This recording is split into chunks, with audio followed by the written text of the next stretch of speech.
Hello, I'm Crickets, and welcome back to I Have a Story. In my last video, I talked about IDGF syndrome. What is IDGF syndrome? I think everybody has seen it in their life, and there is more and more taking place. It's becoming really a rampant mental disorder in our country,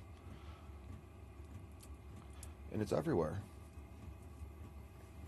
There was more I had to say in my last video, but once again, you saw my software just stops recording in the middle of my video again, and right now I don't have editing software to where I can even splice together my videos, because I was using CapCut, and as of today CapCut's no longer usable, which I am grateful that if there's something wrong with it, we shouldn't be using it, and I'm grateful to not use something no matter what it is if it is harmful or morally wrong. At the same time, now I have to learn something else and find something else. And for me, I can't just read screens and use things like normal people can. I either have to click buttons and figure out what things have to do, or what they'll do, screw things up, make mistakes, and I have to memorize it all. Not like, oh, the button says record, so I hit no, I have to figure out what color it is, what shape it is, where it is located, and it's difficult. Or have people who can't actually read what's on there and guide me through it, and then I have to sit there and memorize it. And we can't just make universal language anymore. Like, we used to have universal symbols, but then people have to come out with new symbols to mean the same thing, because we can't just be happy with what we have. Somebody's got to top whatever we had before. And all it does is create confusion, delusion, and builds our mind full of more useless nonsense to have to store in our databases that we could be using to learn and fill with useful knowledge. I mean, it's stupid. I hate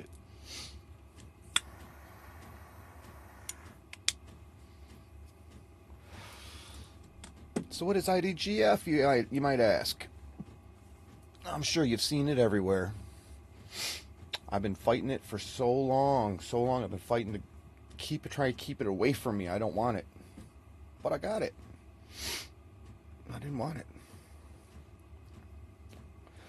IDGF happens when you turn to a system for help and say, I'm a victim. Look here, I can even prove it. I've recorded it. I've documented it. Yeah, even the system has been here and seen it firsthand.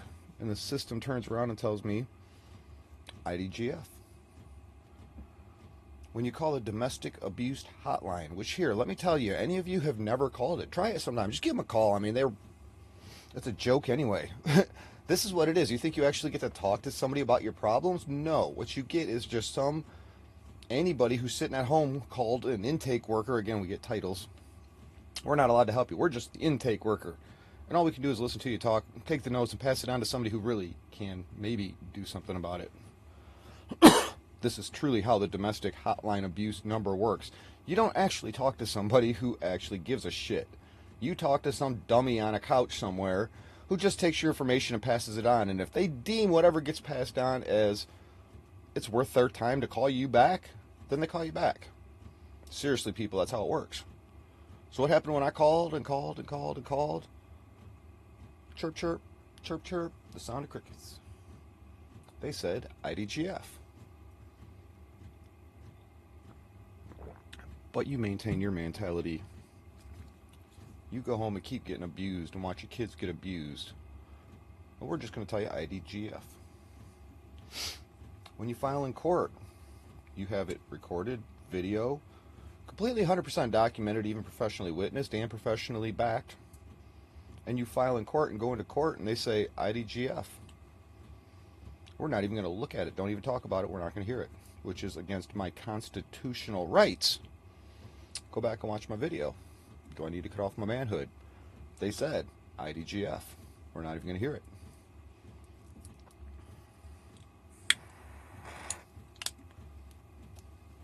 When you have helped so many people and you have so many friends out there and you say, guys, I actually need help now myself because I'm losing it and I'm going to lose it. And they'll turn around and say IDGF.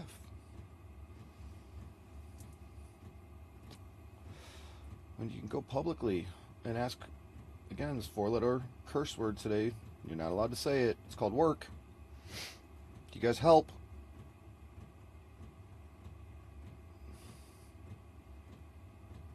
That's the next one. I let the work out last time. My last video work was the 4-letter bad word, curse word you're not allowed to say anymore.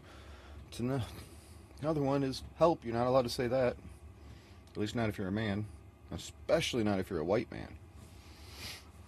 Because somehow we're privileged and we're supposed to just listen to everybody say IDGF. Have you figured out what that means and what the IDGF stands for yet? It stands for I don't give a fuck.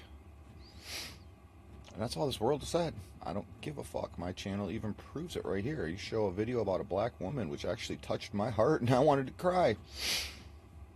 And I shared it because I felt completely touched by that. Like, this is unbelievable. How could our system do that to somebody, even a woman? I mean, a black woman at that, she's got rights over everybody, doesn't she? Oh, no, wait, we opened up a new Pandora's box on that one. Now, illegal immigrants, we got to keep topping everything, don't we?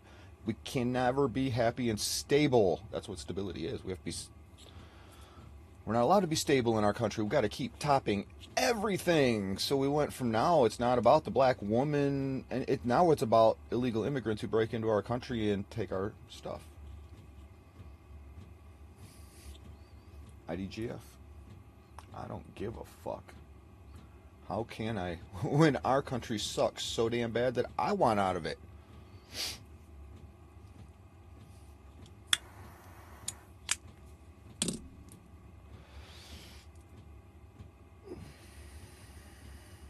It's a rampant, growing, serious mental disorder in our country. IDGF syndrome. Something we ought to talk more about. Get more help on. Put that one on the books. Hell, today, now you look at people, you know that bag of Doritos has, what do they say? I don't give a fuck. We're all gonna die anyway, right? I don't give a fuck.